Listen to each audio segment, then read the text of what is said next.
Welcome. Thank you very much for being here today. I'm Barbara Joy Cooley, the president and soon-to-be past president of the Committee of the Islands. The Committee of the Islands was formed 39 years ago as an outcome of the effort to incorporate Sanibel as an independent city to protect it from overdevelopment by the county. Through the years, COTI has continued to work to protect the island from overdevelopment and to defend the Sanibel plan. This requires never-ending vigilance, as many of you know. When we gathered here for our annual meeting last year, our guest speaker, the environmental attorney Ralph Brooks, gave us a riveting overview of environmental issues at the state level and how we can organize to deal with those issues. And this past year, some of that has actually happened. Most notably, we gathered enough signatures on the Florida Water and Land Legacy petition to put that measure on the ballot. We distributed those petitions at this meeting last year, and we continue to work on that effort along with the Sanibel Captiva Conservation Foundation for months afterwards. Sanibel contributed more than its share to this effort, which has been successful. The measure will be on the November 4th ballot as Amendment Number 1, so don't forget, vote for Amendment Number 1. And if approved by the voters, this will dedicate 33% of dock stamp revenue over the next 20 years to the Land Acquisition Trust Fund, dedicating these funds to acquiring, managing, and restoring conservation land and protecting water quality without new taxes. Just 1 week after last year's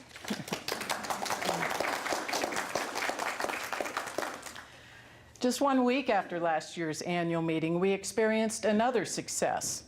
The final public presentation on the Ding Darling Alternative Transportation Project was made to the City Council on March 19th, 2013. In particular, this final project proposal included no circulating buses outside of the refuge tours. The people of Sanibel had made it abundantly clear that they were saying no to circulating buses throughout the neighborhoods of Sanibel. The people were heard. We encouraged the city to include public education materials about implementation of the city's dark skies ordinance in its regular mailings. And with leadership from Mayor Kevin Ruane, the city is now doing so. That ordinance, enacted 15 years ago, takes full effect on January 1st, 2015.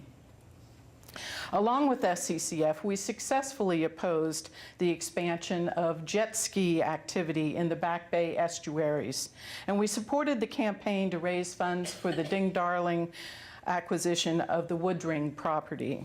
We organized people who are members of both COTI and the Shell Museum to raise funds needed to upgrade the museum's exterior sign lighting to comply with the dark skies rule.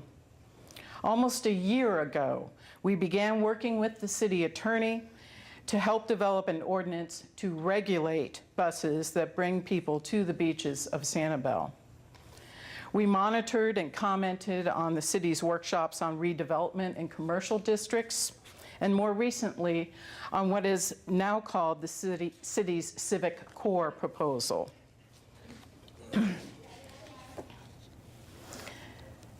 We objected when the City Council planned to break with tradition and not publicly ask for applications for Planning Commission appointments when incumbents were seeking reappointment. City Council then reversed itself and announced that it was accepting those applications for consideration. At last year's annual meeting, and in the month or so following, we made it clear that the citizens of Sanibel deserve to have audio live streaming of council meetings. In fact, our keynote speaker, Ralph Brooks, last year advocated for televised meetings when he addressed us. While council then allocated the money for audio live streaming in the budget, sadly, implementation of this goal has not happened. We may need to push harder. We continue to monitor the city's implementation of its alligator management policy by reading every police report for alligator incidents on the island. During one almost year-long period last year or so, only 4 alligators were destroyed on Sanibel. But that was followed by a 7-month period in which 12 alligators were destroyed. There is too much evidence out there that people are still feeding alligators, however illegal and dangerous that may be. Within our organization, you've probably noticed that over the past 4 years, we have greatly increased our outreach efforts with newspaper commentaries, some advertising, a greatly expanded email outreach program, a Facebook page, and now this year, a revamped website. This year, we've even taken the huge step of doing an island-wide mailing that includes all property owners and registered voters. And by the way, if you don't receive our free email newsletters and notices, sign up for them on our website. It's COTI.org, www.coti.org, and invite your spouses, friends, and neighbors to sign up as well. We also stepped up our efforts to work with our elected officials, meeting several times with the mayor to make him aware of issues important to our members. We've also reached out to other organizations on the island, meeting multiple times with representatives of the Chamber of Commerce, having the Big Arts president present, making that organization's preliminary plans for improvements available to us, and communicating with SCCF to coordinate our efforts to protect Sanibel's environment. SCCF, as you know, is an amazing organization that has protected much of Sanibel from overdevelopment by purchasing tracts of land and then restoring and maintaining the natural habitat on that land. But it does more. With its native plant nursery, for example, and its fantastic marine lab, which conducts research and collects data that back up our efforts to fight for cleaner coastal waters. But more often than not, that fight requires more than science. It requires a struggle for sounder, better public policy. There is a professional working for SCCF who is a splendid combination of scientist and public policy expert, and that is Rayannes Background.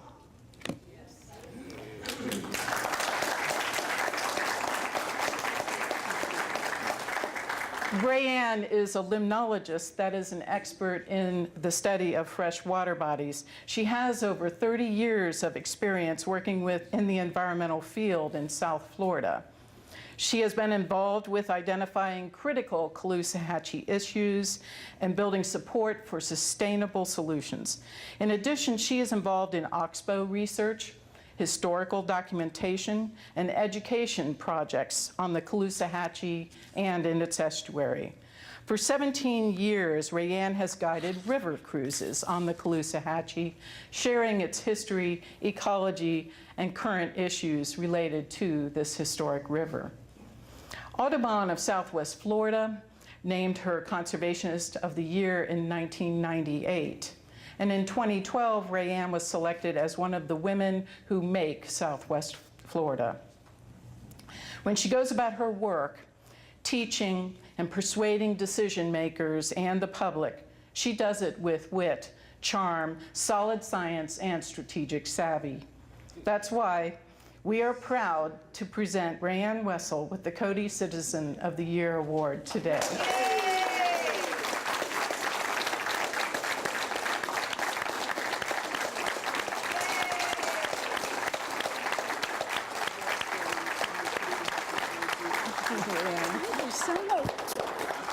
Would you like to say a few words?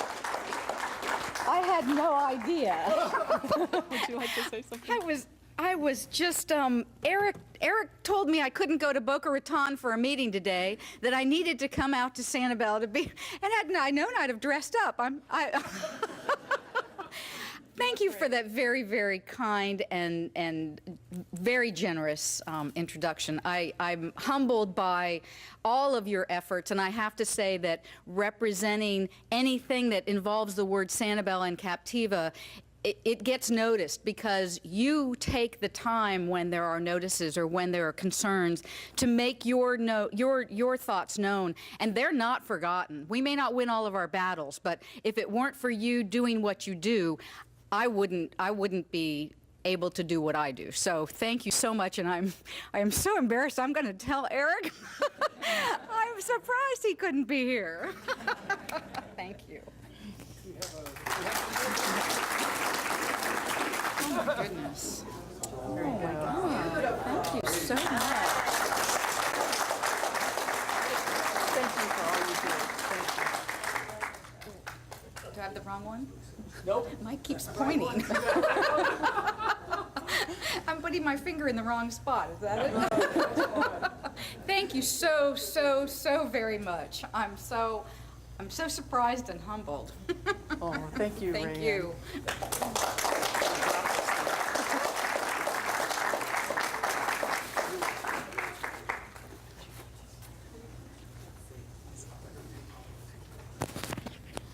Thank you, Rayanne. Thank you for all you do. In 2008, we presented the Citizen of the Year Award to Ray Judah. Ray Judah, former county commissioner and presently coordinator for the Florida Coastal and Ocean Coalition, is a widely known and longtime advocate for the responsible stewardship of Florida waters. In the nearly 20 years that Ray served, I think it's more like 24 years, wasn't it, that Ray served as commissioner, he always took a particular interest in environmental issues. He has a strong background in environmental science with a bachelor's degree in zoology and a master's in natural resources from California State University at Humboldt.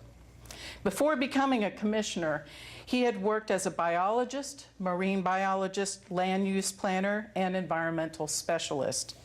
He has chaired the 10-county Coalition for Responsible Management of Lake Okeechobee and was a co-founder of the Corkscrew Regional Ecosystem Watershed Land Trust.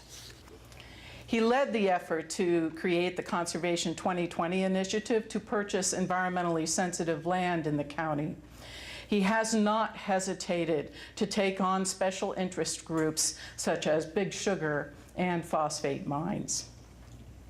And we're pleased that he's here today to talk to us about Everglades and coastal estuaries restoration by the numbers. Ray?